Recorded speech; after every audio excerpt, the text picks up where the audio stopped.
Ladies and gentlemen, please take your seat. The program is about to begin.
Ladies and gentlemen, please welcome to the stage Mira Patney.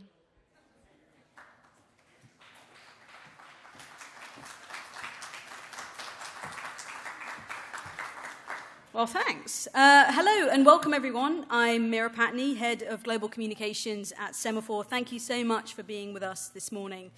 It's my pleasure to welcome you all to Semafor's second event ever. If you're joining us today, it's probably because, like us, you care about the future of news and you're interested in being part of innovating our industry and seeing it thrive.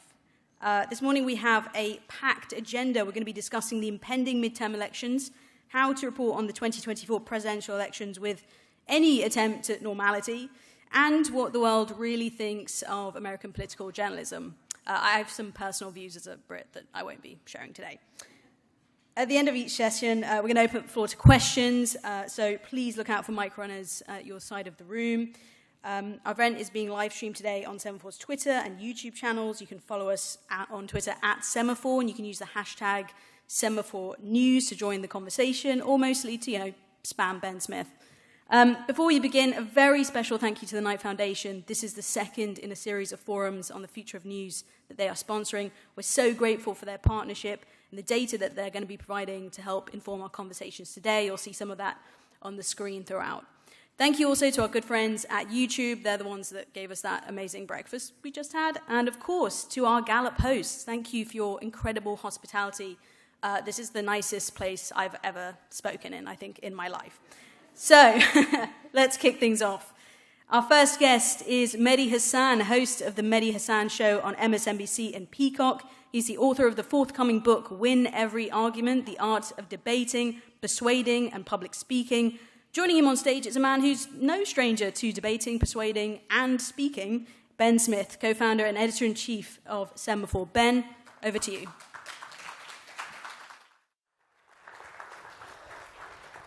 Thanks, Mira, and thanks so much to our friends from Gallup and Knight for hosting us, and for you for turning up at this hour. Mehdi and I were just talking about if only we could get our children to wake up at 8 in the morning. It is a bit of a nightmare to interview somebody who just wrote a book called Win Every Argument. And I should warn you, his book is full. It's very good, and it's very it's half memoir and it's half kind of tactics. So I should warn you, he's going to be making a lot of eye contact with you. But he does not do the thing where he pictures his audience naked. He says, don't do that. So when he's looking at you, don't worry about it. But it is a very good book. You should read it. And thank you so much for joining us. Thank you for having me. And I guess I wanted to sort of start with a bit of an abstract question, which is, you're a very, very skilled debater. You're very good at this very specific style of very confrontational, very highbrow interview, and at winning these arguments. And I wonder how you think about, in American politics these days, does winning an argument matter? I mean, sure, you get a lot of views on YouTube. You say, I owned this person who I debated with. But do you change minds, or is winning an argument at this point kind of a sport? And how do you think about those things? Just to be clear, I've never posted anything on YouTube saying I owned anyone. That's more Ben Shapiro. I think it is important. I do think it's important. And I make the point in the book, and I make the point to my team when we do the show. The problem is you're not trying to necessarily win an argument with the person opposite you. You are trying to win over the audience.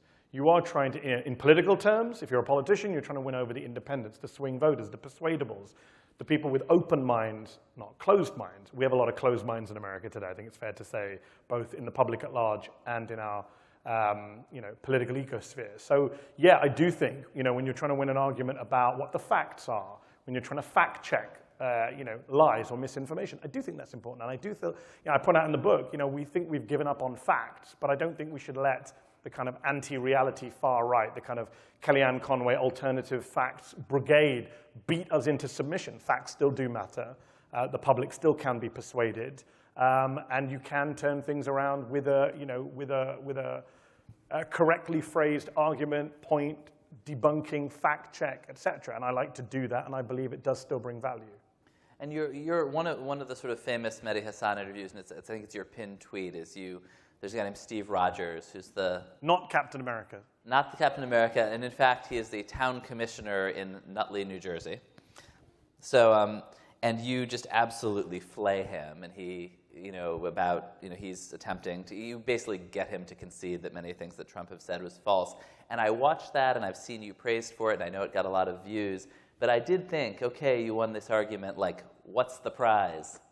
What did you win? I think Steve, I don't know. It felt like your team was saying, wow, you got this guy, but I don't know. Did anybody call you later and say, wow, I really changed my mind on everything now?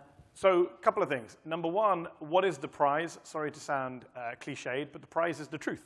The truth matters. I think when people lie brazenly in front of you, your job, whether you're a private citizen or a member of the media, especially if you're a member of the media, is to call out the lie. There's a value in that in and of itself, intrinsic value, separate to whether everyone in the room disagrees with you, everyone in the room doesn't believe you, etc. So I think that's fundamentally just part of who I am and what I believe about the world. Separately, I think it offers a model. I think the point that, I went on Seth Meyers after that. I was like, hey, I get to go on a late night show. I was a nobody at the time in American media. And, he made the point that, this is a model. There was an argument at the time which is, it's impossible to interview someone like that because they gaslight so frequently, because they gish gallop, which is a phrase I use in the book, which they try and overwhelm you with bullshit. And actually, no, it can be done. If you stop, pause, refuse to move on, there are certain things you can do. Now, as for changing people's minds, again, whose minds are you trying to change? Am I going to change a diehard Trump cultist? No. And that is a problem in our politics. I'm not going to pretend, Ben, that you and I don't have a challenge right now in our respective media organizations, that we are dealing with a faction of the public that is immune to reasoned argument, to empirical evidence, I was just watching, I don't know if you guys see the comedians who do the good liars.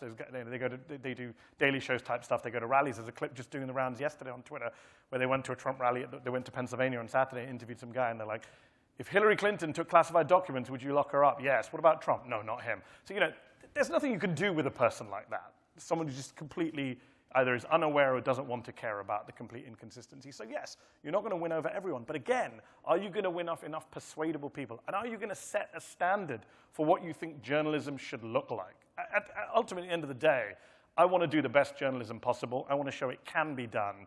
And we can argue forever about, we can be defeatist about, did you change anyone's minds?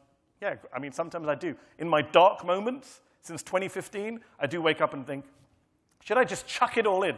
It's so frustrating out there, I'll just become an accountant. Not that there's anything wrong with being an accountant. But sometimes I do think that, yes, but I try not to let that get the better of me. Those are occasional days. An accountant, of all things. We have some polling from Knight that I wanted to pull up. I think we'll be able to see it on this screen as well. That I thought was sort of interesting because it reflects, I think, an alternate view of at least what people say they want. And when you ask people, as Gallup and the Knight Foundation did, what can the media do to heal divisions? Which may not be the frame you totally buy, but that's, it's a reasonable question to ask people. They do not say, we want Mehdi out there winning arguments. They say, we'd like to treat people who have different views with respect and understanding. And I don't mean you're disrespectful, but that's certainly not your approach. It's not the cable news approach. It's not, let's try to, take the sort of strongest, most coherent version of our opponent's views and really explore it. And I'm curious, I don't know, what do you make of that number? I mean, I just look at this list and I do not see. So I don't disagree with everything on there. Number 2, 38% higher reporters who come from a variety of different backgrounds, huge. Yeah, but what about number 1 here? 50. This is by far the most. Sure, reporters cover people who have different views from their own with respect. So I want to do that. I do that. I take great pleasure in that. Before I joined MSNBC, I did a show for Al Jazeera English called Head to Head and Up Front. The entire purpose of that show was to get people who disagreed with me to go through, at 1 hour in front of a live audience at the Oxford Union, we'd go through all sorts of issues. Fundamentally, the point of the guest was someone who didn't agree with me. That was the whole point. Now, it's much more difficult when we cover American politics right now, because we have to wake up to the reality, which is, who are the people who disagree with you, and what is the purpose of having them on? So, for example, would I have Marjorie Taylor Greene on my show? No. I don't believe there's any value in having Marjorie Taylor Greene on my show because she doesn't argue in good faith. She doesn't argue with any kind of reality or facts. And she uses public platforms to push hate, bigotry, endanger people. So would I have her on? Is that someone that the public want me to have a respectful, understanding conversation? What do you I'd make love of to that? have more Republicans on my show, but find me more Republicans who aren't nuts right now. So you think these folks are sort of deluded in their hope that you could do this? I mean, I watch cable news of all sorts and do not feel that number 1 thing is a particular priority of producers. Right? So again, that's not true. Right now, you know that CNN, for example, is trying to get more Republicans on. I say, great, but which Republicans? I mean, this comes back to a lot of cable shows, including my own cable network, has tried to have conservatives on. They end up being never-Trumpers because they're the ones who are saner, for want of a better word. And I think, yes, I wouldn't use the word deluded about my fellow American citizens, but I do think there is an admirable naivety which says that in this current moment, we can all just get along and have great conversations about what the corporate tax rate should be. Great, those great debates about, I tweeted this the other day. People say to me, why aren't you covering this? Why aren't you covering that? I'm a one-issue guy right now. My issue is democracy. That is the biggest issue in America right now. That is the fundamental issue that defines everything. Now, that's what I want to talk about on my show. Who should I talk about it with? The people who are trying to deny rights to black and brown people to vote? I mean, if you want me to have a respectful and understanding conversation with a far-right white supremacist who wants to deny black people the right to vote, don't watch my show. I'm not going to give you that. Sorry. No, this is a difficult time for it is a very difficult time. There's no right answers. And I guess I wanted to sort of follow up. There are a couple of your tweets that I pulled here. And maybe this is, you don't have any really bad tweets. You're very careful, unlike the rest of us.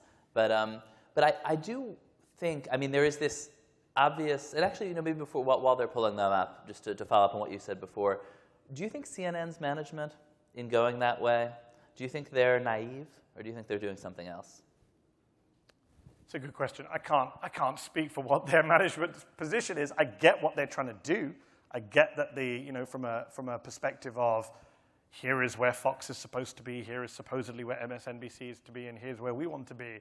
I just think, again, in this moment, when democracy is under threat, I think it's a mistake to talk in left-right terms. I think it's a mistake to talk in kind of, I want to be bipartisan. What does it mean to be bipartisan when not a single Republican senator will support voting rights? Not one.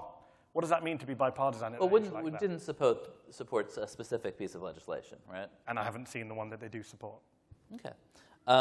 But you don't think that in itself is a bit of a partisan talking point, that not supporting House Bill 1 is the same as not supporting voting rights in a blanket way? That's a very specific Capitol Hill Democratic Party. If I said that in a vacuum, yes, but I'm not. I'm saying that in America, where that party that those senators belong to, across multiple states, right now as we speak, is passing bills, proposing bills to deny voting rights to black and brown people, to make it harder for black and brown people to vote, to make it easier for their party to subvert the election.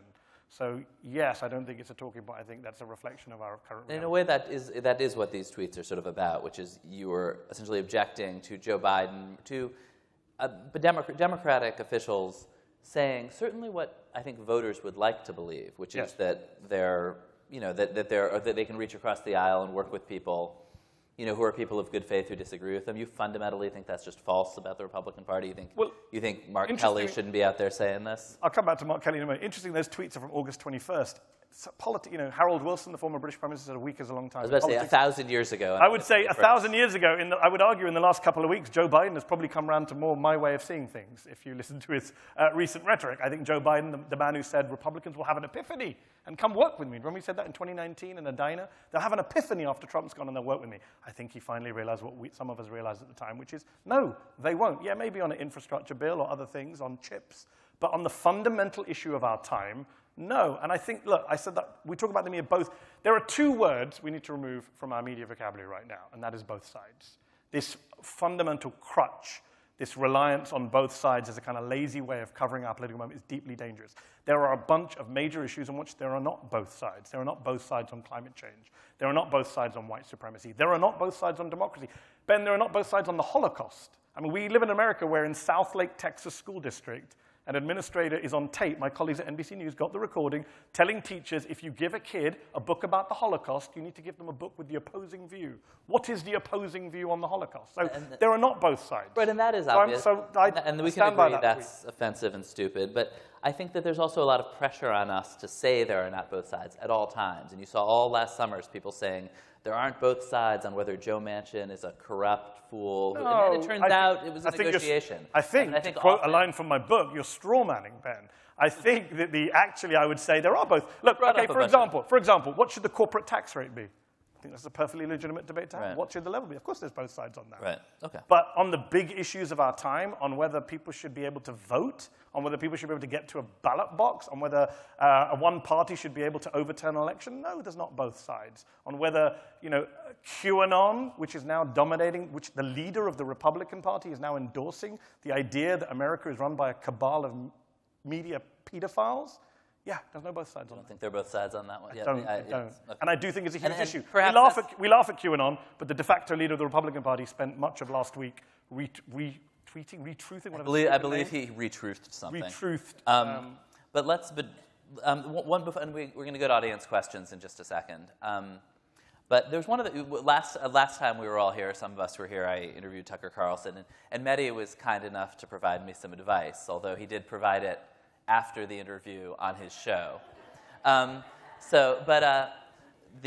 think we had a slide that kind of summed it up. But the thing that actually I thought was sort of interesting, you should watch it. I have a lot to learn. But there was one, actually, to me, and I think we see our jobs differently. I actually don't really see interviews as about winning arguments. I see them as trying to draw people out. And to me, the most interesting moment in that interview, and it was, I asked Tucker about whether his newfound suspicion of the FBI bore on his view of Muslims who were imprisoned after 9/11, and many people said entrapped. And kind of to my surprise, he said yes. He thought the Fort Dix 5, for instance, ought to be released. And I know it's something you wrote that was a proper injustice. And I was I guess I found it a little dispiriting that when you watched that interview, you didn't think like, here is some common ground with somebody who otherwise I find totally loathsome. Because that, to me, there are obviously big symbolic issues at play. Big ones. There's also a bunch of men in jail, which is a non-symbolic issue. And I guess I found it a little dispiriting. And I'm sort of using you symbolically here, that element of the interview went nowhere. I mean, I kind of knew it wouldn't because it wasn't divisive. It could have gone somewhere if the rest of the interview hadn't been what it was. Put it politely. And just to be clear, just so you don't put words in my mouth, I don't think that the purpose of an interview is to win an argument. That's the title of the book. I think the purpose of an interview with people in power, or people who have power and influence like Tucker or members of Congress, is to hold them to account. That is fundamentally how I view an interview. And I think there's a lot to hold Tucker Carlson to account for. Does he say things that I agree with? Of course he does. Donald Trump says things that I agree with occasionally. A stopped clock is right twice a day. I think it's interesting that you picked the FBI Muslim angle. That doesn't surprise me that he said that, because if you watch his show, he very much is now all about war on terror bad, war on Iraq bad, rewriting the history. And a lot of people on that part of the wing of the party, Rand Paul has made this a big thing for a while. And I'm not that surprised when far-right people say things I agree with. Marine Le Pen is big on government intervention in the economy. I'm on the left. I mean, it doesn't mean I would ever praise her for that. And I think that's a very low bar you're holding there for the most influential host on cable news to say, well, he said something I agreed with, so we should give him credit for that. Also, he said something you agree with on an issue about Muslims in prison. This is the same host who also referred to Iraqis as kind of monkeys, almost every night. That's why I thought it was interesting, yeah. And who, in those specific cases, had said the opposite. Anyway, again, I mean, the bigger picture is that this is a guy who, neo-Nazis in this country, as BuzzFeed, when you were editor of BuzzFeed, BuzzFeed ran a great piece in 2018. Yeah. Andrew Anglin, founder of the Daily Stormer, neo-Nazi website, said he is literally our greatest ally on TV. His show is the Daily Stormer on TV. Those are the words of neo-Nazi. So for me, that's a bigger problem for me. As a media person, I look at the big picture and I say, is he contributing a lot of damage to race relations, to minorities in this country? Yes. Is it good that he opposed bombing Syria? Yes. I mean, at the time when he told Trump not to bomb, whoever it was, I can't remember when Trump wanted to bomb, that he persuaded him not to. Great, good. Well done, Tucker Carlson, on that point. I think we have a couple of minutes for some questions. There's a microphone over there. I don't know if you are the guy holding the microphone in there, or if you have questions or you're just holding microphones, but perhaps if you have a question, raise your hand, and there we go. Thank you. Hi, good morning. Can you hear me? Okay. Yep, loud and clear. Just to push a little bit further on your point about framing the questions for folks who maybe you disagree with, who come on your show, especially the Republicans. I think when you frame the question as should black or brown people have the right to vote, that kind of settles the argument before you ask the question or when you ask the question. What about if you drill down a level, and isn't there room for debate, for voting example, on things like should we have unmonitored drop boxes and what density and how much? Should we have online voting, text voting? I mean, that would increase access to voting. So can you take it down a level? That's a very good point. And we've had that debate on my show. We had the debate, and we had Charlie Sykes. There you go. We had a conservative voice who opposed the Freedom to Vote Act, and he came on and debated with, it's 8:50 in the morning, I cannot remember who he debated with, but he debated with a liberal voice who supported that bill, and we had a good faith argument about the bill, because I'm confident enough to believe that Charlie Sykes has good faith objections to certain things about the bill. I think one of his main objections at the time was the campaign finance aspect to the bill, which some Republicans objected to. That's different to having, am I going to take Ron DeSantis's view seriously on this? No, Ron DeSantis is a man who held a press conference a couple of weeks ago to announce the arrest of 20 people in a disproportionately blue and minority area, which is now falling apart because apparently it turns out his administration said many of them had the right to vote. So, I would distinguish between those things. You're right. When you drill down into individual details, of course, you can argue about separate policies, but you can't. Context is everything, right? If we just had this debate in abstract, like I said, if we just had a debate in abstract, then we could argue, well, why did all the senators oppose that bill? But when you look at the big picture, this is a party that is fine to go to midterms with racially gerrymandered maps, which the judges won't change in time. This is a party that is happy to do certain things in Florida and Georgia, which deliberately target black and brown areas. This is a party which we know tried to overturn, many of its leading figures tried to overturn the last election. That context can't just be put to one side. And my worry is that too many journalists, funny thing is if journalists get such a bad rap as like, immoral, bad people. I think actually journalists are like Ben. They want to see the good in everyone. They want us to be optimistic. They want us to be able to come together. And that can be exploited, unfortunately, by bad faith actors. And sometimes you pull up my tweets. Some of my tweets are about saying, let's not get played. Because a lot of people out there trying to play the fact that the media wants to be bipartisan, wants to do the both sides thing.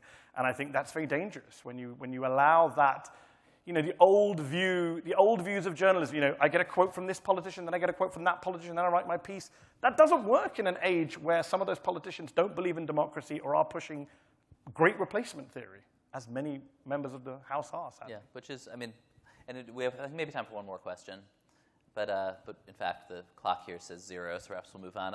Thank you so much for... Thank you very much for indulging me. Yeah, thank you for taking the time. Yeah, thanks.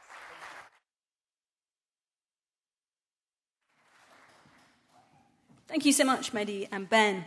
Now, the January 6th Capitol attacks have had a profound impact on congressional reporting. Our next session interrogates how that reporting has changed since 2021 and how senior journalists and organizations are rethinking their coverage ahead of the midterms. I'd like to welcome up on the stage Kadia Goba. She's the political reporter for Semafor, Scott Wong, senior congressional reporter with NBC News, and Semafor's executive editor, Gina Chua. Gina, over to you. Offside. Oh, my God. Okay. Sit in that seat next to Kadia. Okay, great. And you have a table. Thank you. The big question coming in was whether Scott would have a table for his team, but I'm glad that we have solved that problem. Okay, so look, we want to talk about January 6th, which was an event, obviously, that involved Congress, the people covering Congress, and the aftermath of that, right? And so whatever we think of the way politics have gone over the last decade or so, I think certainly January 6th kind of helped us reframe and rethink the institution, its role in democracy, and the people, frankly, who get elected to represent us. So I just want to start perhaps by taking us back to that moment, because you were both there. Scott, what were you doing and what were you thinking at the time? Well, I was in the basement of the Capitol for much of the afternoon and evening of January 6th. I was in the typical media workspace where I always work out of in the Capitol, just down the hall from where Speaker Pelosi gives her weekly press conferences. And I was hunkered down with a number of my colleagues in this room for much of that day. And we had the option of actually evacuating to where all the lawmakers and the other reporters were taken in another section of the Capitol, but we decided to stay in place there and sort of ride out the storm because we figured, well, it's probably safer being with a handful of people due to COVID concerns, and we made the calculation that rioters probably wouldn't be able to find us tucked away in the recesses and the bowels of the Capitol. And fortunately for us, that turned out to be correct, and we were able to report out of the Capitol through the remainder of that day. Kadia, where were you? Oh, my experience was very different. I was in the House gallery when all of this took place. I was covering the certification of the election. And the gallery, for whoever doesn't know, is the balcony of the House chamber. So I was there when Speaker Pelosi was addressing the members of Congress, and then all of a sudden there was a Capitol police officer that came on the mic and said that the Capitol had been breached. And about 5 minutes later, it's like, oh, they're in the rotunda, which meant they were rioters were coming closer to the House, and then shortly after that, Capitol Police was instructing people to, or members of Congress, I would say, to get a gas mask and put their gas mask on. So I kind of hid behind a chair while rioters were trying to break into the Capitol, or into the House, the House chamber. And we just kind of sat there until we were instructed to, leave. I wasn't able to gain access to the meeting room where members of Congress were, so about a dozen reporters, we kind of hid in Representative Gallego's office. So, yeah, and who would have thought you needed sort of hostile environment training to cover Congress, except just generally for the words. But so look, so you were there, and now you wind up dealing with a whole bunch of people, 175 who immediately after that voted not to certify the elections. And in the aftermath, obviously, with the January 6th commission. So you're dealing with people who essentially witnessed exactly the same thing that you witnessed and say something very different happened. How does that make you think about how you cover them? Does it change anything? How does it change your work as a journalist covering Congress and covering, frankly, the January 6th commission? Scott? You're exactly right. I mean, 2/3 of House Republicans voted just hours after the attack against certification, basically to overturn the results of Joe Biden's victory. But at the same time, I've known many of these House Republicans for more than a decade. I've covered them, through the Tea Party caucus and the Freedom Caucus and that movement. So I know them on a very personal level. They know me, I know them. I think they know that I've covered them fairly. And so, from my perspective, things have not changed all that much. My approach is I still approach my interviews with respect. There's a decorum. I still address, Mr. So-and-so, Miss So-and-so in the Capitol. Still put on a suit and tie every day as a sign of respect to the institution. And so, from my perspective, things, my day-to-day interactions have not changed all that much. I never make it personal. I never make my interviews personal about that specific lawmaker, never make it personal about me, even though January 6th, that day was something a very personal experience to all of us who were there. Kadia? Yeah, so I've been covering Congress for a much shorter time, and my entire experience, I feel like, has been super antagonistic and very aggressive. I mean, 2 impeachments, January 6th, just anything. Everything that could go wrong in the Capitol building was, I've been a part of. But I think it's still important to document hypocrisy, right? Or, cover, it's a weird mix, whether you amplify certain conversations or you could even call it misinformation. And it's important, I just think it's important to document that. It's just a thin line about whether or not we give a lot of air to some of these conversations. And I think you have to ask, does my reader know this story already? Am I reframing it differently?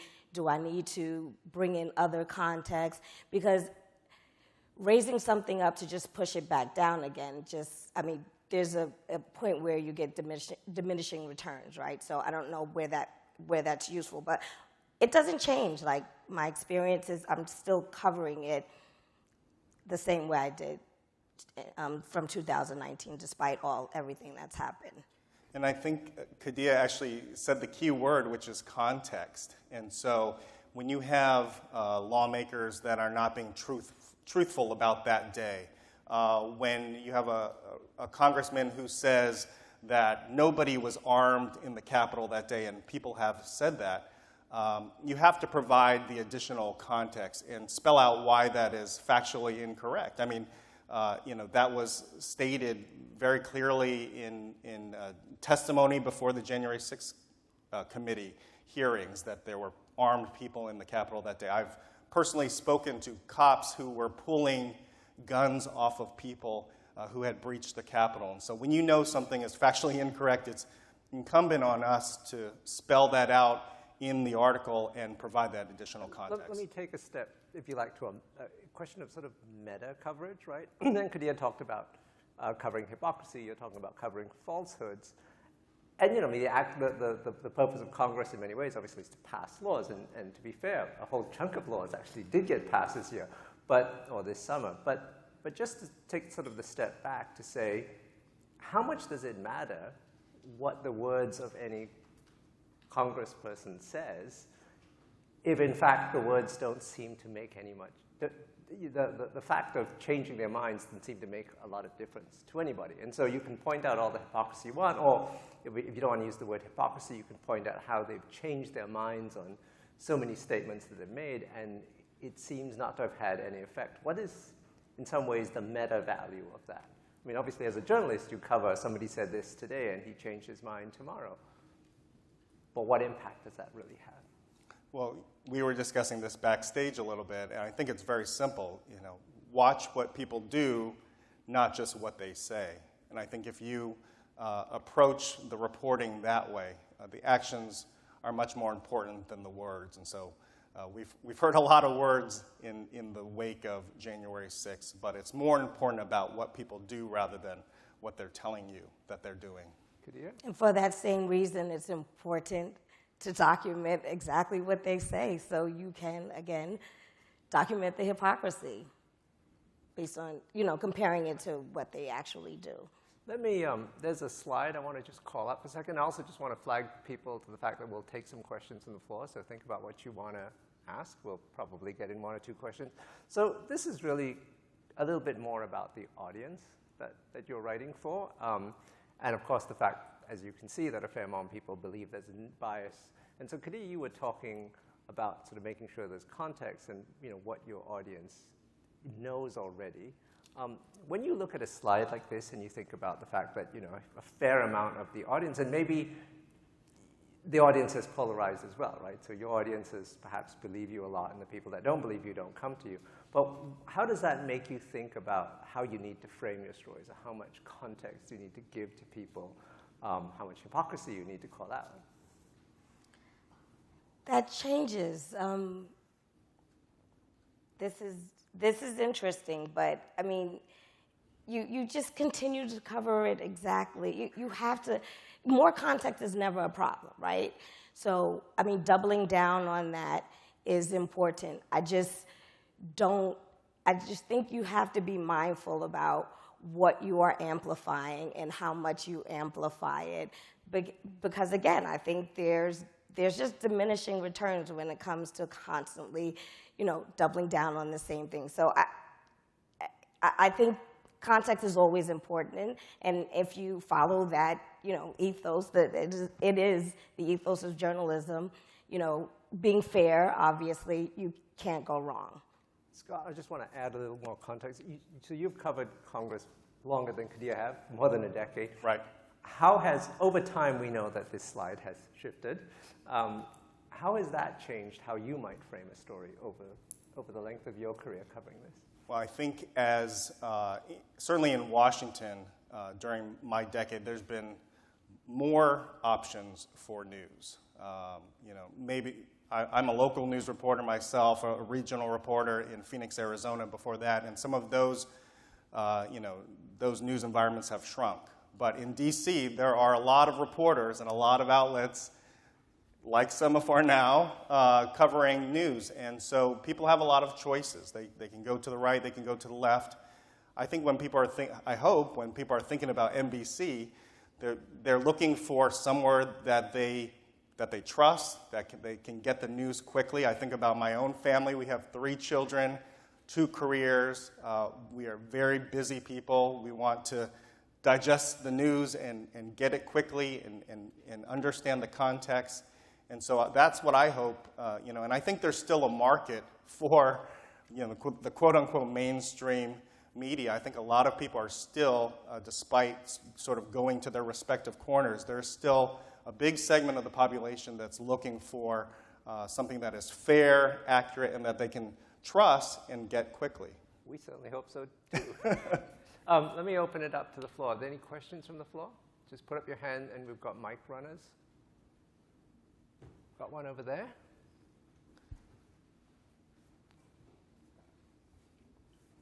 Hi, I'm Dara Baldwin. I'm a disability justice activist, and I work on the Hill as an activist coming there. And I was just wondering, what do you feel about your safety there after January 6th? And also, what do you feel about the lack of BIPOC journalists who are on the Hill reporting about our stories? The last segment said democracy, the most important thing. I wouldn't say that for Black people. There's a lot of other things that are also important, either at the same level or even more important. That is, one, keeping us alive.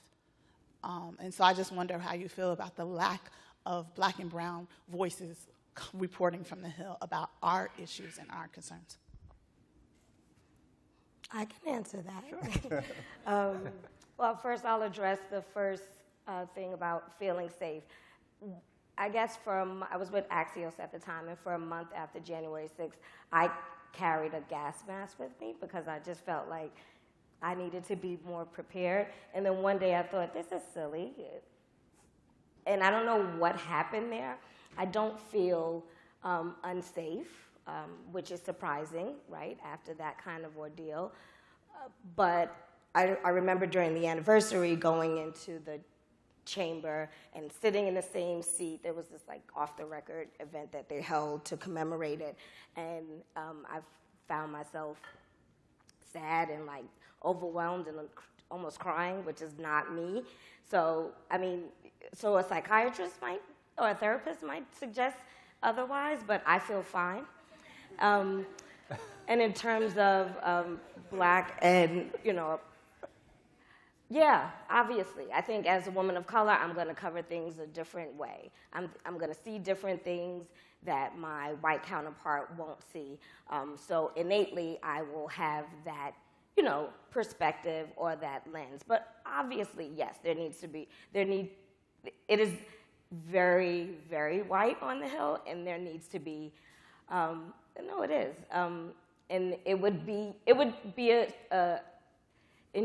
be beneficial to have more people of color, more disability reporters, and just, a little more diversity. I don't think anyone would disagree with that. Scott, do you want to add anything? Oh, I would just add quickly that, when you have more diversity on the Hill, you have, especially from the press corps, you have, richer stories, more stories that are not being covered normally. And, and so I just think whether that's Asian American stories or black stories, whatever, we're able to tap into our resources, into our communities, and provide that better context, I think, from a place of experience, and able to tell those stories. I would add one more thing. I mean, yes, it's helpful to have more reporters of color and more women covering things, but I think really the key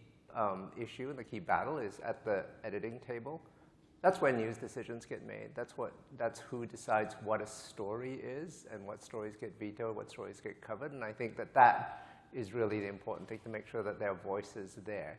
And I don't even think necessarily perhaps to have representatives there, because representation is important, but it's not sufficient. We need to train people to have more sensitivity to issues.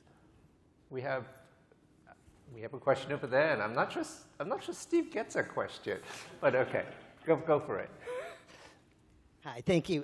Peggy Archowski. I've been a congressional reporter for 15 years for the Hispanic Outlook, mainly covering immigration, which is something that is so poorly covered. But I have found it so inhibiting during this pandemic period. Number one, the congressman not being there, not being able to meet with them, the whole masking thing. How have you guys dealt with that? I've found that very disconcerting and maybe more of a threat to democracy than everybody screaming and yelling at each other on the floor.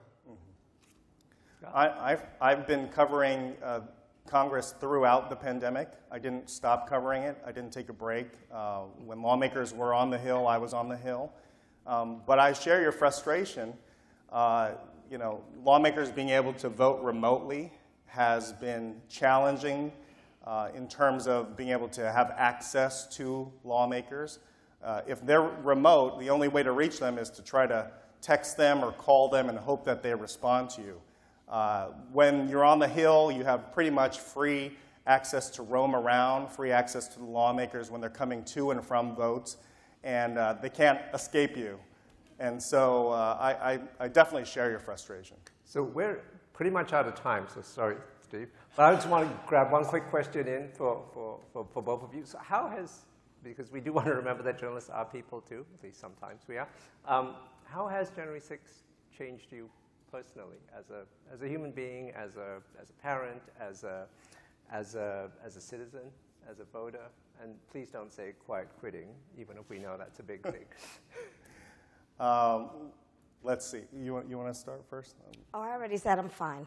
Okay. Okay. How has it changed me and my coverage? I mean, I think a lot before, when I was writing for other outlets before January 6th, I was more focused on the horse race, about who's up and who's down, and we used to write winners and losers of every legislative package. That seems less important today after January 6th. It feels like the stakes are definitely higher, and think about it. I mean, it's not hyperbole. There is a threat to democracy. We've seen it laid out. There's a lot of evidence that was laid out by the January 6th committee itself.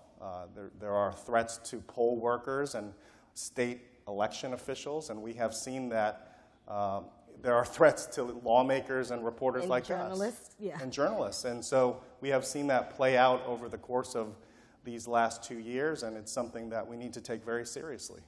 Right. Well, on that sober and uplifting, both at the same time note, thank you very much.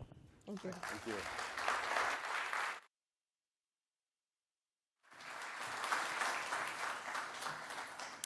Thank you, Gina, Kadia, and Scott. Up next, I'd like to welcome to the stage Semafor's co-founder, CEO, and my boss, Justin Smith. Justin.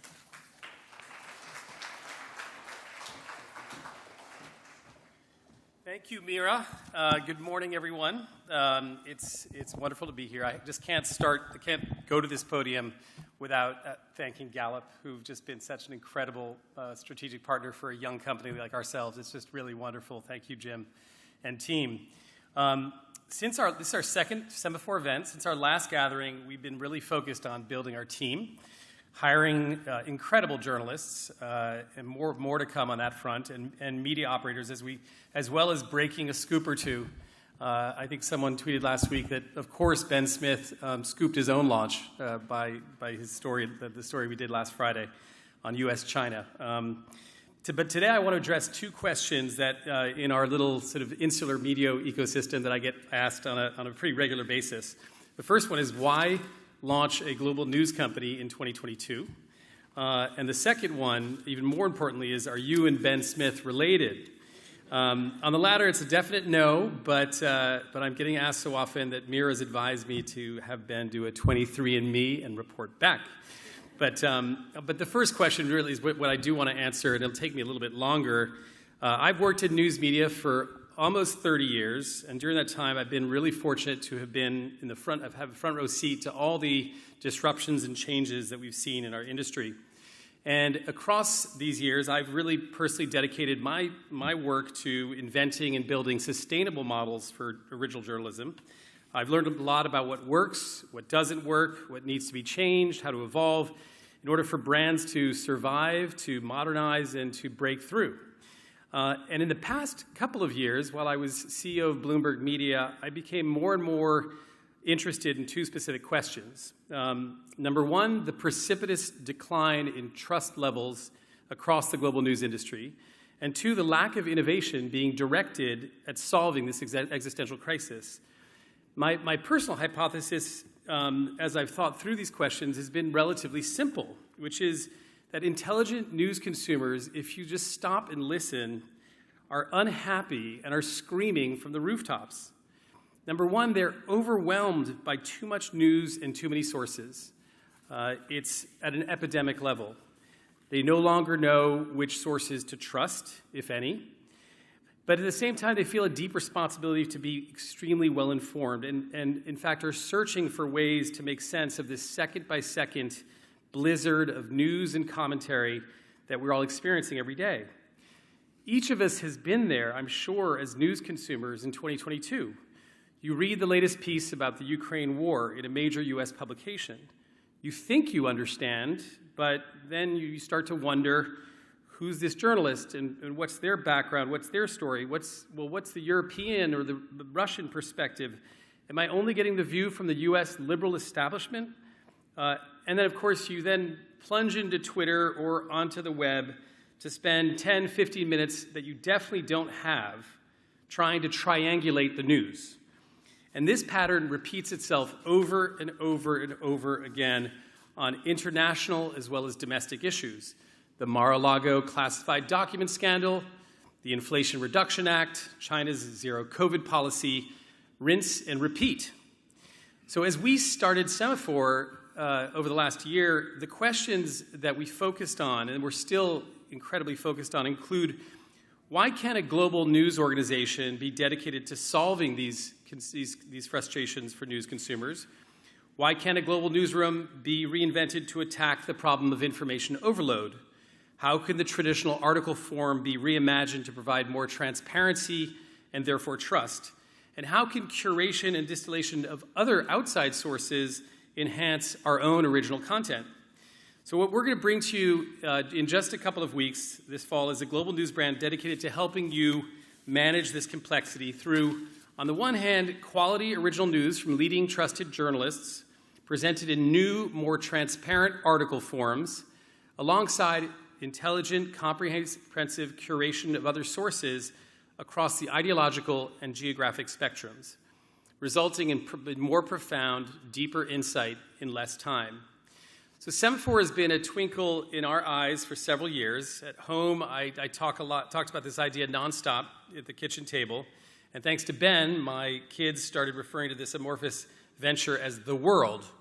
My daughter Esme even made me a mug with a pretend logo on it for my birthday last year. But today, thanks to the hard work of many across the last 9 months and to the support of people like Gallup and others, we're now growing a team of talented journalists and brilliant media minds, and we're almost ready for prime time. So we can't wait to show you what we've been working on. Please enjoy the rest of today's excellent session, and thank you so much again for joining us at Gallup.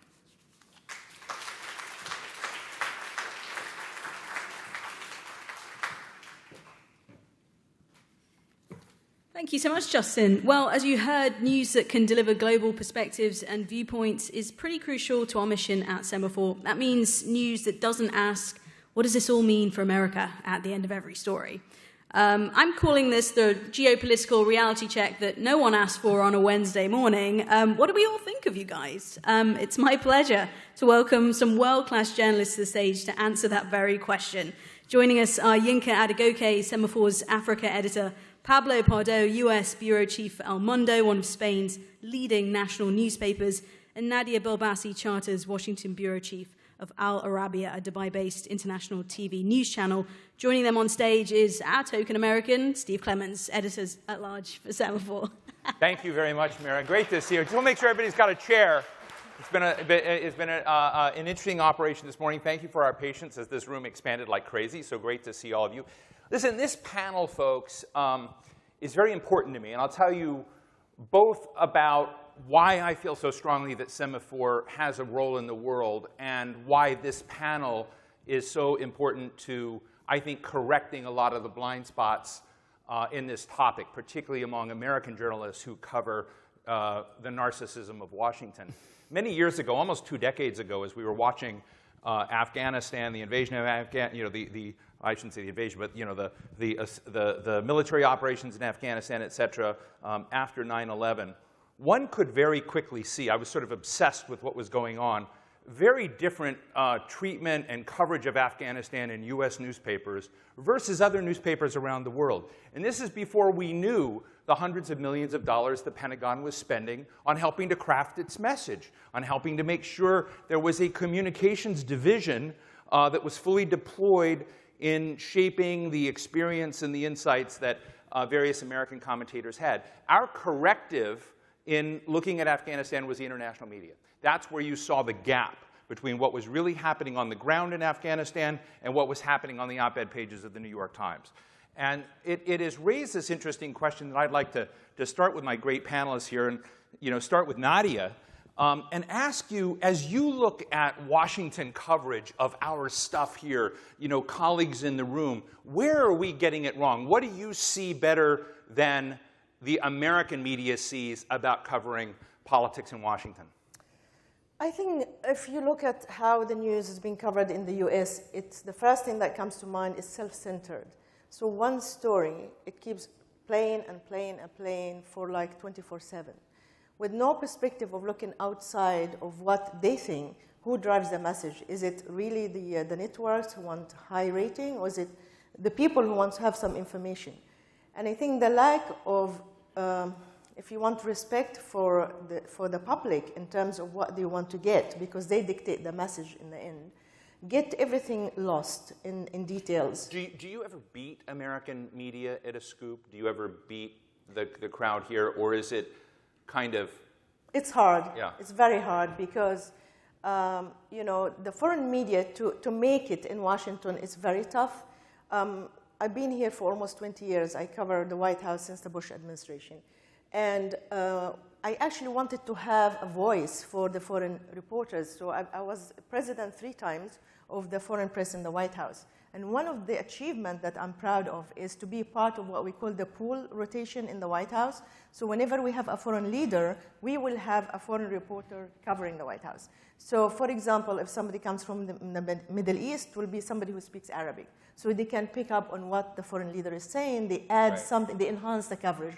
And it's the same goes for Latin America or Europe or Africa or elsewhere. So I think despite everything else, America still leads the world. I mean, we have incredible interest in the Middle East in what Washington has to say. I mean, it's been crazy during the previous administration, as you can imagine. You know, when President Trump will tweet at 5 in the morning or midnight, I have to be up. So my job was like nonstop, basically. But American foreign policy reflects fundamentally on the Middle East. This is why we have great interest. So for me, I cover America to 120 million people across the world, and we focus on foreign policy. And foreign policy, really, it dominates. I know the previous administration during the Obama time and this one want to pivot to Asia, but the Middle East is still central. We have seen it over and over again with the killing of recently in Afghanistan of Ayman al-Zawahiri and others, but still you have Israel-Palestine, you have Iran, you have the threat of the nuclear issues, you have Syria, you have Iraq. Chaos comes all the time. So you can ignore the Middle East, but the Middle East doesn't get better, so there's always involvement. And for us, it's a full-time job to cover the U.S. policy. Thank you for that. And we'll be back. I'm going to make this very conversational. But Pablo, and I'm not going linearly, but I do want to mention that Pablo and Nadia are essentially both covering Washington for their audiences back home. Yinka, you're essentially covering a continent with your team for Semafor and sharing that with the world. So they're a little bit different. So Pablo, and I'll tell you, Pablo and I have a relationship that goes back a couple of decades as well. And he's sort of the Jack Kerouac of international journalists, kind of weird, funky in a lot of ways. And I look at that as a good thing. But along with that weirdness, if I'd had an opportunity to ask a question of Khadija Goba and Scott Wong last time, I was going to ask what pressure there is in the system to kind of swim along with the homogenized headlines of all the other publications. You don't do that. You're sort of always looking for that weird dimple or crink or crimp. And I was looking on your Twitter feed this morning, and you're holding, I don't know if it's a real gun rifle or a fake one, and this NRA badge. So are you looking for is your corrective for Washington's narcissism looking for the oddball stories? Well, I think it's my own peculiar way of narcissism, perhaps. And the rifle is to kill flies. And the rifle kills flies? Yeah, you put salt and you shoot the flies and you kill them. And I got the NRA badge because the NRA you wrote only in America. Yeah, obviously. I mean, which other place in the world you literally, shoot flies. And I got the NRA card because I had to become a member of the NRA because the NRA doesn't let me go into their annual meetings. So I became a proud member of the NRA, even if, the biggest thing I've ever shot in my life was this thing to kill flies.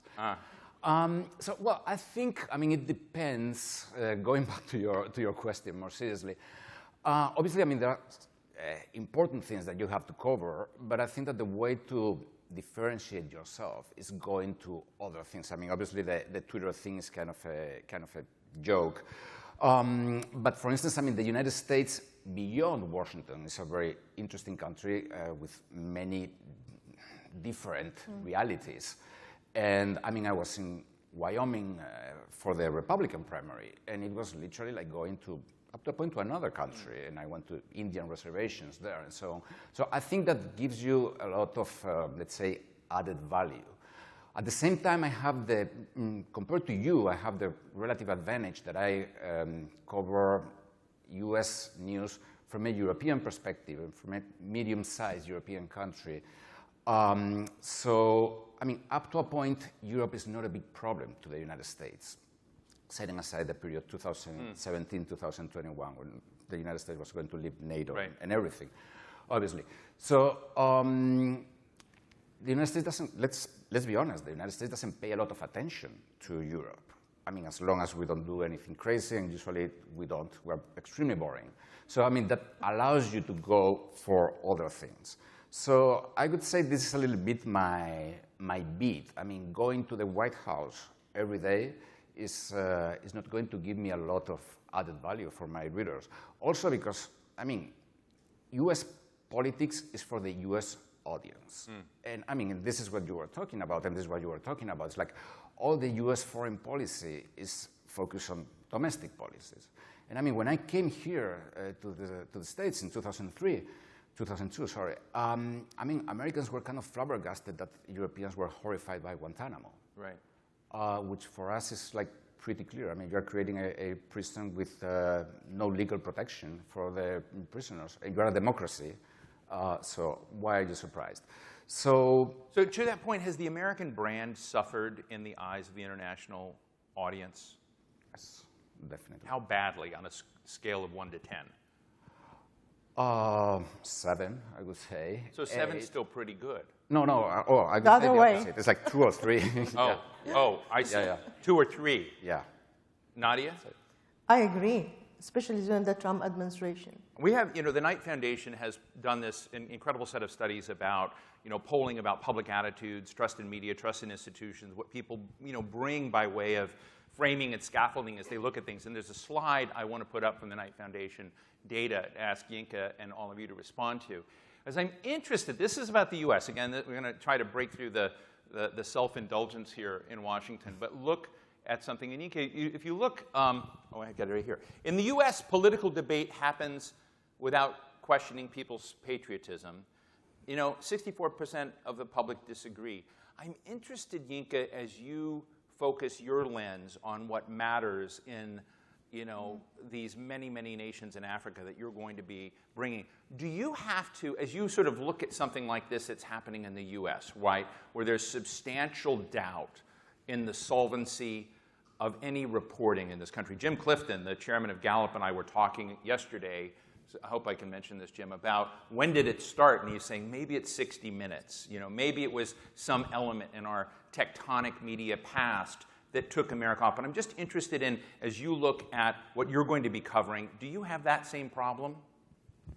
You mean from the Africa, from the African countries themselves about their local media? Yeah. Well, I don't know if that's my problem, but it is a problem, a very serious problem, where the bigger problem with a lot of African countries is that a lot of the African media landscape isn't as developed as it should be. They're, just like in lots of other countries around the world, media has, there's been a great tradition of great newspapers and great journalists and all the rest of it, which has taken a hit over the last sort of 25 years, and it's got worse. And there's also been pressure from supposedly democratic but really authoritarian kind of leaders putting pressure on media houses. So there is, in general, just a sort of very little sort of belief in local media, which is why international media plays this sort of outsized role in a lot of countries, right? It really has an influence on the way African countries see themselves, the way African countries see other African countries. They see it through the lens of the BBC, through Reuters. And this is something that I'm hoping that we get to change a bit with Semafor, that we pay a little bit more attention to the way that we tell stories from the African perspective with reporters on the ground. Of course, there are reporters on the ground for all these big institutions, but they are more concerned about, I don't know, British policy or American policy than they are about what the people in those countries care about themselves. It occurs to me, Justin Smith is probably not going to like this question, but it occurs to me for Semafor's brand and credibility globally, because we are a globally concerned and engaged publication, do we need to get thrown out of some countries? Honestly, sometimes I think that, I don't know that we need to. I'd rather we didn't. But honestly, there will be moments when that will be a harsh reality, that some governments are not going to want you to really get It might be a badge of honor, right? It might be a badge of honor. It shouldn't be something we go around I'm going to say the right thing here, which is we wouldn't want that to happen. Right. In this second question, taking my thing, I want to ask Pablo and Nadia. In the U.S., political leaders generally share a common understanding of what is true, even when they disagree on policy. 69% disagree.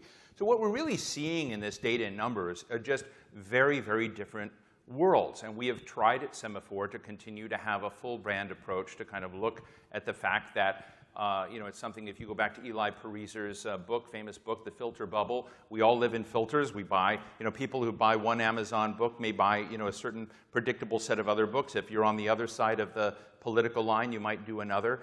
What's our responsibility to get out of our filters from your perspective, looking at the American media responsibility? Nadia? Before I answer this, I just wanted to comment on something before, which is how America is seen outside to the outside world. America is a superpower, and from my perspective, since I've been here, is because you're a superpower, you don't need to care about the outside world and how they think about you. America has no colonial history like Europe.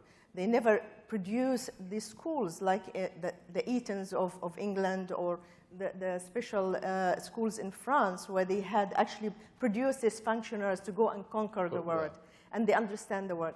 America is far away. It's an island. It's almost far away from everywhere else. Europe is very close to the Middle East. There is connection. There is a history. America lacks the international, the intellectual curiosity about the world. Right. You don't know much about the other languages. Actually, if you speak more than one language, they look at you as an elitist. You shouldn't know much about the outside world. And this is why it is kind of, it's a self-wound, if you want. Because of all these factors, we don't reach out to the outside world, and we don't really care much about how people think about us. But coming back here and comparing to when I started working till now, I think we are going into a very polarized world. So yeah, people who think alike they stay and they gather in the same place, and the others, they becomes the other. So there is the other in America now, and that reflects on the media. And the media now, in the beginning, it's my job. I work for television, so it's my job to watch TV all the time and to consume news. I don't watch anymore because it's always about themselves, and it's about the station. So if you're on the right, if you're on the left, so it never brings people together. So it generates heat, it doesn't generate light. Super short form, because we got 4 minutes, and I want to get a question, get Pablo in it, et cetera. But you cover the Middle East, and I think Al Arabia's home base is Dubai, and you've got Saudi money and all. So when you're reporting on, say, gay rights or women's rights in America, which are wobbly, to say the least, in the Middle East, how do you report? Do you touch those subjects? We do, but again, it's a conservative societies, as you say. Things are changing. And also, it's up to us. Sometimes, I remember, it's like, there is no editorial guidelines, if you want. There is red lines, for sure, but it's up to the... Do you ever get a call, Mohammed bin Salman is pissed off? No. That's something you wrote? No. We don't get, actually, not even my editor who will call that. But when you work for the station, if you work for Fox or for MSNBC, for CNN, you know your lines, basically. You know who's your audience. So it's not, but the Middle East is changing fundamentally and quickly. So these issues, we raise them for sure, and especially about women.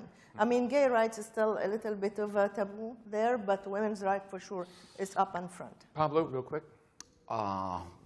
What of the many topics that you have? Oh, well, I want to ask you just basically as sort of look at this issue of, how you are translating, the American political scene to Spain or your Spanish readers.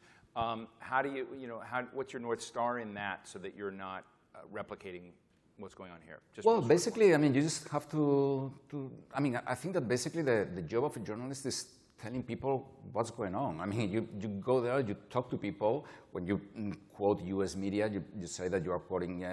Do you build in counter perspectives to your own? Do you think there's any bias that you bring to an article when you write an article, when you're kind of laying out what happened? And do you say, well, I have this implicit bias, I'm going to build in an alternative to what you're writing?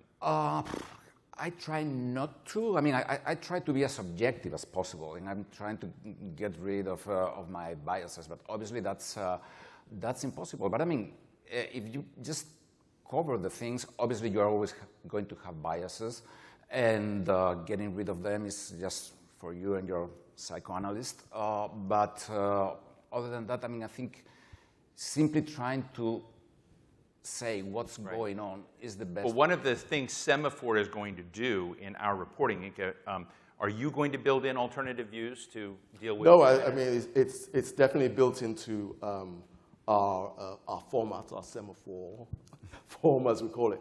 But I also wanted to touch on something that Pablo mentioned earlier about Americans having very little interest in Europe.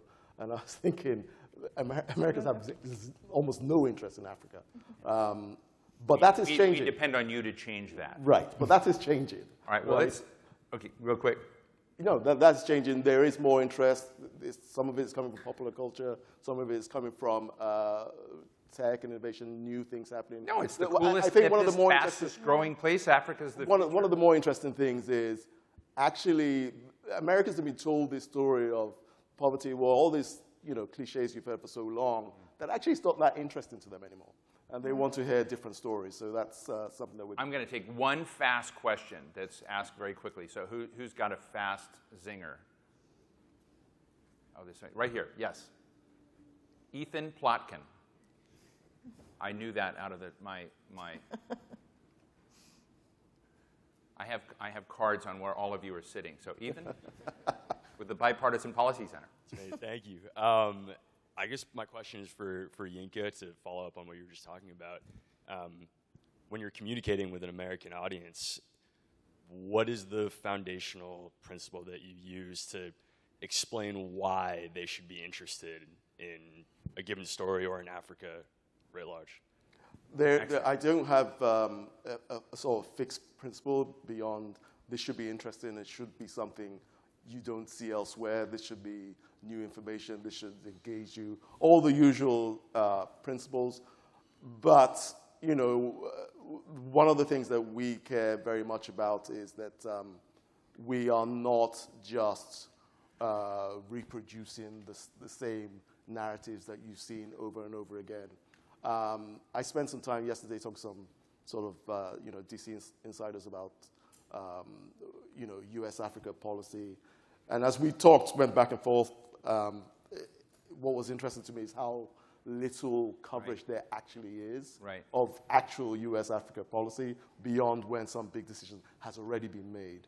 And one of the things we will definitely do at Semafor is really dig into that and make more of a connection with so much of what US policy is around everything from China to economic policy, how that impacts the fastest growing continent in the world. Well, I want to thank all three of you because I think one of the challenges we have is we struggle with these ideas. We apparently have a huge number of people watching online, and so this is a conversation our country is having, but I also think a similar conversation is happening around media around the world. And what you look at this data is a significant level of doubt, of distrust, of uncertainty in reporting. And I think Semafor is not just going to be medicine for that. We're going to be damn good at telling the news and aggregating the news and doing all these other things as well.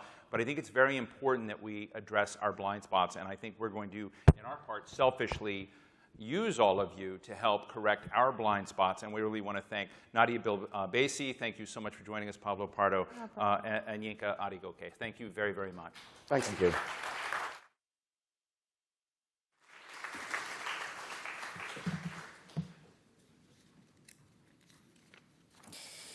Thank you all again. Well, our last panel of today turns to the not-too-distant future, the 2024 presidential election campaign.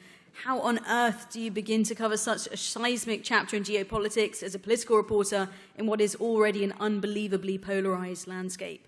Please welcome to the stage Josh Dorsey, political investigations and enterprise reporter at The Washington Post, Jonathan Martin, national political correspondent at The New York Times, Sunmin Kim, White House reporter at The Associated Press, and coming back to moderate this panel is Semafor's Ben Smith. Ben, over to you. Thanks, and wow, you're all still here. Incredible. So it's really lovely to be up here with people who I have mostly worked with. I have not had the pleasure of working with Josh, and competed against, and really Dubious. And really three of the the best American political reporters they are. And I was saying this before the panel, I was trying to think of hard questions or something to trip them up. And really, like, these people have, like, the thickest armor, because to have been covering these beats for the last 10 years on the internet is so, I mean, it's just so punishing. There's so much scrutiny. And just the fact that you have survived, much less done such incredible work, is pretty amazing. And Jonathan, I actually want to start with you, because I think Jonathan and his colleague, our old colleague Alex Burns, published a book a couple months ago on This Will Not Pass, on the American political system. And one thing I was curious about, you cover the stories day to day, and then you step back and you write a book. And I wondered, did that sort of process, did you teach you anything about what was getting missed in day-to-day political journalism? Like, what was the experience of stepping away from the kind of moment-to-moment cycle? Well, first of all, thanks for having me. Thanks for having us. It's good to be here with all of you. I appreciate the opportunity. It was a lot of fun. Alex and I had working together first at Politico, obviously been with you and Sungmin with you, and then Alex and I had been working at the Times together for years. So he and I had a sort of similar view of journalism and politics, and a really easy rapport. But we had not done a book together, and it was eye-opening. And I think we were the beneficiaries of having covered a really important moment in history. Our book, This Will Not Pass, covers 2020 and 2021. It's an account of that period of crisis in American politics that all of us in this room lived through. And I think we benefited from the tumult of the times. And what I mean by that is, when we went back and did the reporting, and we found people extraordinarily candid and open about talking about that period. I think because a lot of the political actors knew they were living through historic moments and wanted to sort of get their side out, wanted to sort of have their voice, in history, and frankly wanted to offer the real story. And we were thrilled to have that opportunity to get that story. What we learned, the real story. Did you feel like the first draft being written by Sungmin and Josh yes. is totally wrong? No, but what you do realize is that when we were doing these interviews, we would always start and we would say, look, this is not going to be in the paper tomorrow, next week, or even next month, and it sure as hell is not going to be on Twitter in 10 minutes, okay? This is for history. And so speak with that in mind and be candid about this period, because you lived through historic times. And doing that at the start of the interviews, I think gave people a comfort level and also empowered them to some degree. It's like, yeah, like I want to tell you about this conversation on January 3rd or whatever, because like this is really important to the record. And I think that got people speaking up. So I do think there is something when you're talking, A, for a book, but B, you're talking to people about extraordinary times that does get them more chatty. Sungmin, you have a beat that also I think has been on kind of the front lines of American history here, with covering the Biden White House, covering Congress. And you're a political reporter whose life does not revolve around Donald Trump, which is kind of unusual. Very. And I wonder, I think there's this narrative among reporters. Reporters talk to each other, oh, Biden is so boring. And yet, obviously, he is running the United States of America, making these highly consequential decisions. And I'm curious how you think about that, how you think about covering the White House at a moment when everyone's staring at Mar-a-Lago. Right. Well, I think that, first of all, the Biden team came in saying that we're not going to be in your face and in the news and dominating Twitter, dominating cable TV headlines every day. So they wanted to, first of all, take that approach. But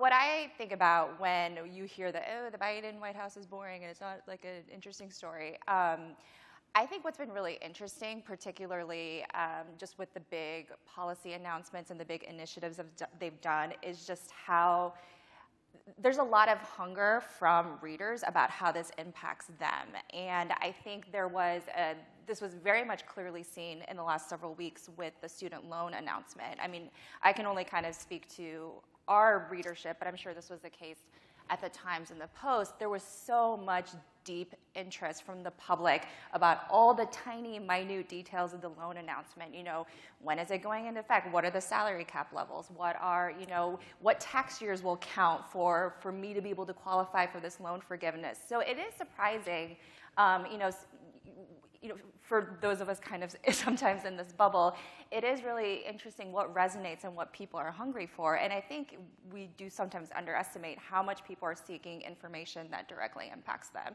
So in that sense, it's a big challenge, but it's certainly not boring. Right, when so much of American politics feels to people like theater or like something or a far game, away. right, Yeah. So Josh, you have actually, and I should say, by the way, feel free to interrupt each other, you know, interrupt me. You actually, I was just looking at your page on WashingtonPost.com. You've written basically a story more or less about Donald Trump every day for as long as I could keep scrolling. And I'm it's kind of sad, right? When you put it like that. I mean, it's crazy, and I should say it's impressive. Like as someone who's now recruiting journalists, and I'm very excited, and you know, recruiting journalists to cover Donald Trump. A lot of people have burned out. Like there's maybe two, there's a very small cadre, and we look forward to entering that competition, but your endurance is really something. I'm curious what you feel you've changed most, and you know, what you've learned most, what has changed most, if I were to go all the way back to your early stories on this particular beat to what you do now.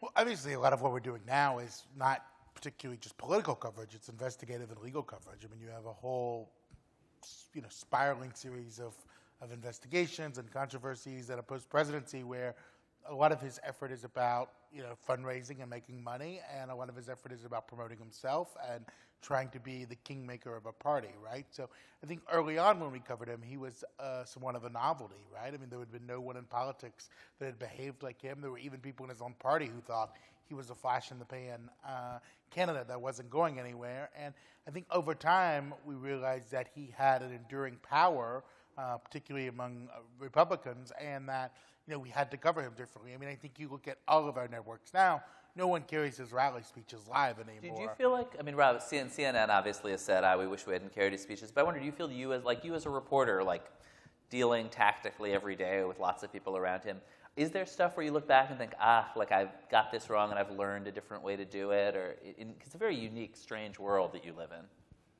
Yeah, I mean, I think always as a reporter, you look back and realize, okay, I shouldn't have trusted that person maybe as much on that story, or I should have done more due diligence and looked into another angle of this, or what stories we chose to cover. I mean, over time, that has certainly changed. Do you feel like people lie to you more on this beat than in the covering, say, New York City Hall, not the most honest building in the world?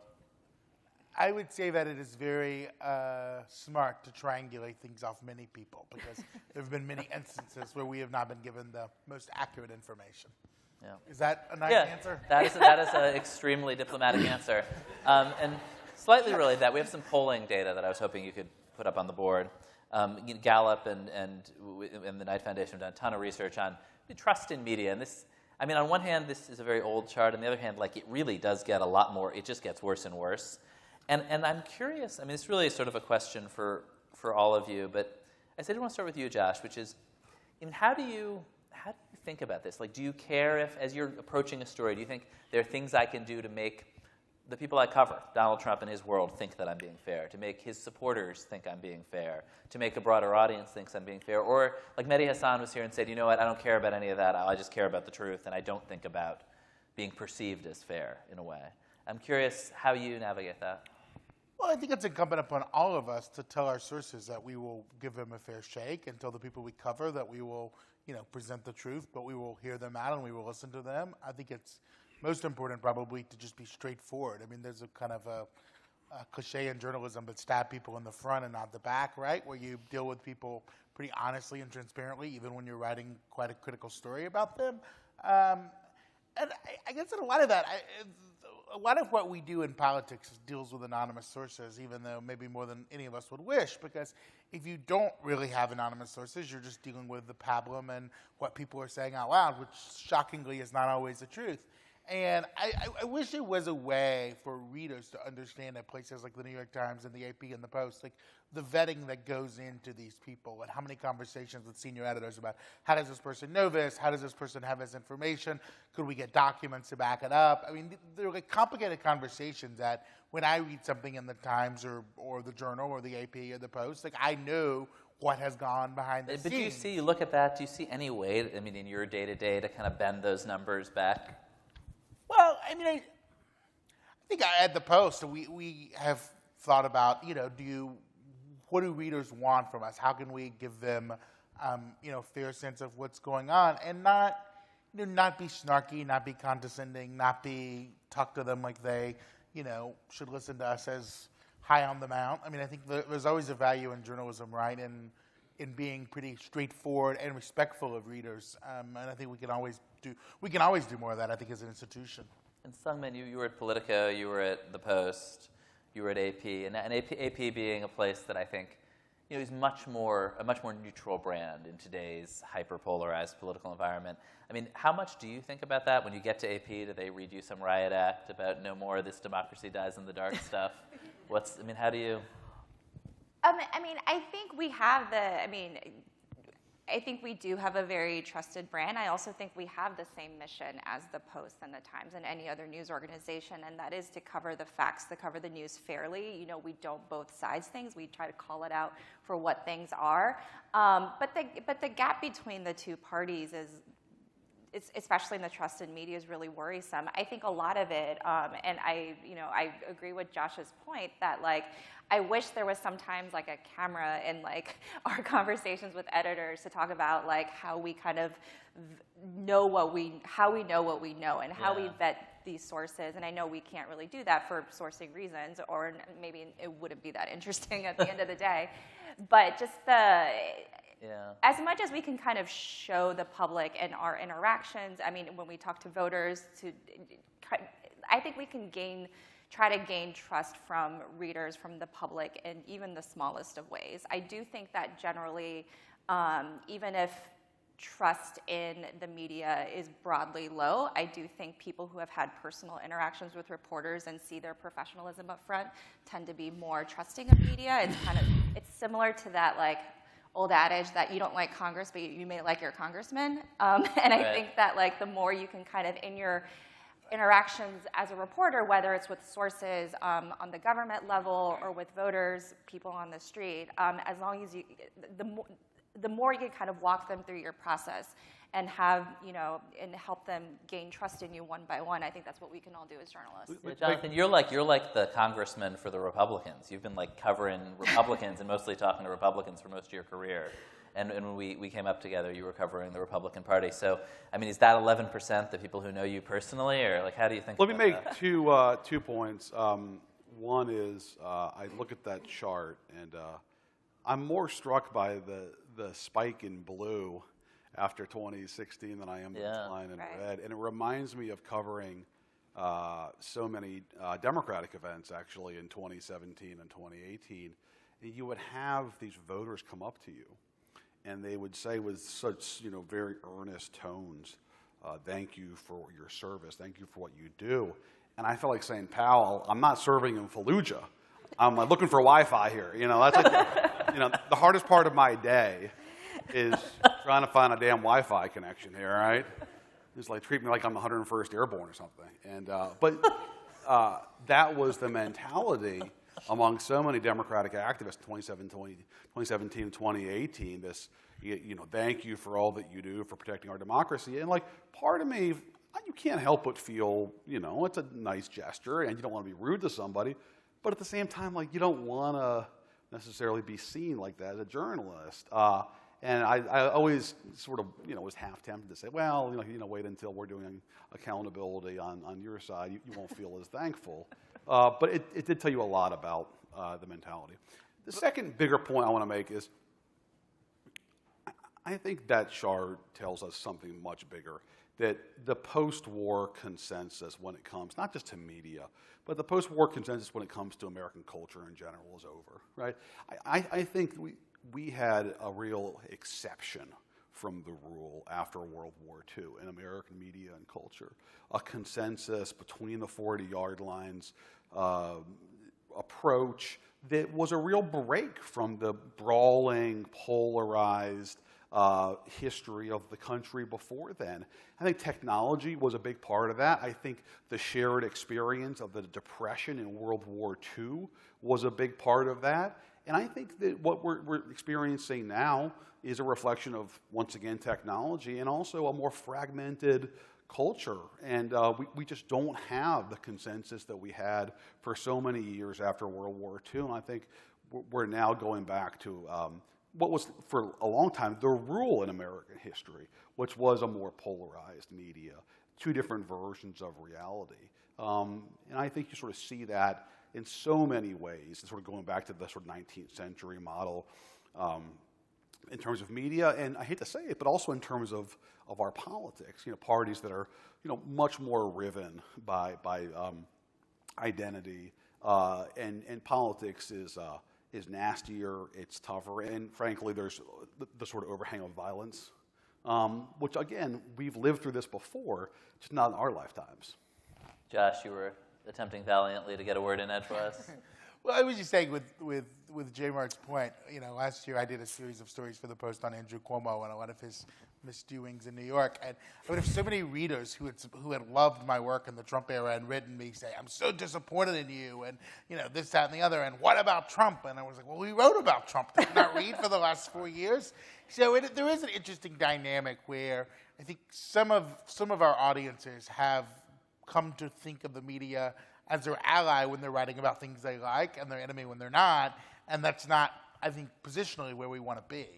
Yes, I mean, maybe Sungmin, I'll give you the last word. You were, and I'm not going to revisit it in detail, but you were on the receiving end of some particularly ugly harassment from Democrats at one point, without saying the two parties are identical, everything is symmetrical, both sides, blah blah.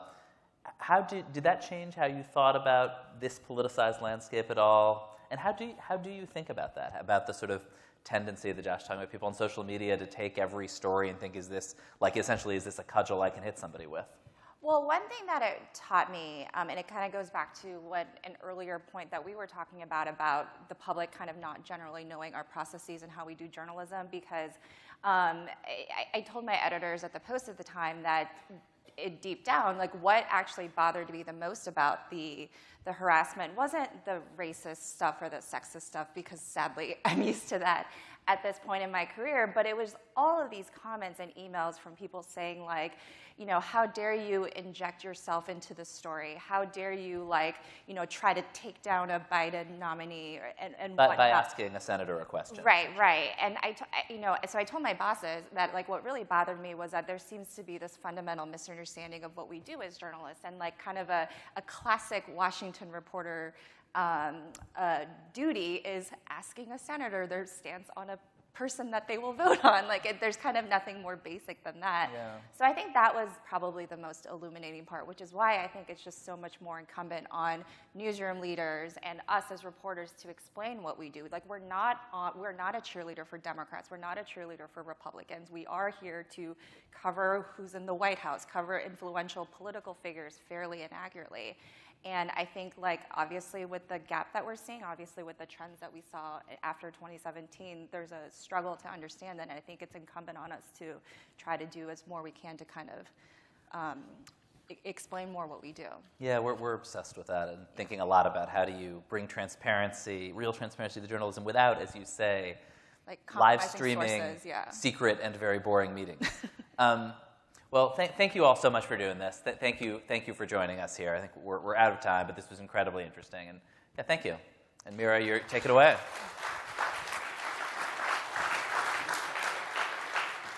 Yes, thank you, Ben, and the panel, Josh, Sungmin, and Jonathan. That brings today's program to a close. Thank you to the Knight Foundation. Thank you to Gallup for having us in your home today. And thank you all for being here in person and for watching online. These conversations and forums are just the start of all things Semafor, and we'll be sharing some exciting updates with you soon as we gear up for launch. So sign up for updates on semafor.com, subscribe, stay tuned, and have a great day. Thanks all.